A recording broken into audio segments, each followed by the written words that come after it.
ప్రముఖ పుణ్యక్షేత్రమైన అన్నవరం శ్రీ సత్యనారాయణ స్వామి సన్నిధిలో సంక్రాంతి సంబరాలు ఘనంగా ప్రారంభించారు. తుని తపోవనం స్వామి సచ్చిదానంద స్వామీజీ కార్యనిర్వహణాధికారి రామచంద్ర మోహన్ ఈ వేడుకలను ప్రారంభించారు.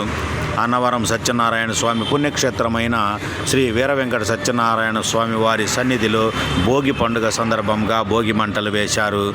గర్భాలయంలో ఉన్న శ్రీ స్వామి అమ్మవార్ల ఉత్సవమూర్తులను మంగళ వాయిద్యాల నడుమ తోడ్కొని వచ్చి వార్షిక కళ్యాణ వేదికపై వివిధ రకముల సముందభరితమైన పుష్పములతో సర్వాంగ సుందరముగా అలంకరించిన సింహాసనంపై ఆసీనులను గావించి ప్రత్యేక పూజలు నిర్వహించారు.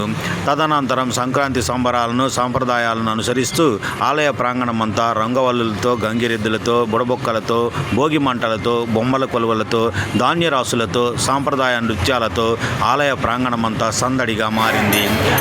పండుగ సెలవులు కావడంతో భక్తులు అధిక సంఖ్యలో విచ్చేసి స్వామివారి వ్రతం దర్శనం చేసుకున్నారు. వచ్చిన భక్తులకు ఎలాంటి ఇబ్బందులు కలగకుండా దేవస్థానం అధికారులు తగు చర్యలు చేపట్టారు. దర్శనానంతరం భక్తులకు పులిహోర, దద్దోజనం వితరణ గావించారు.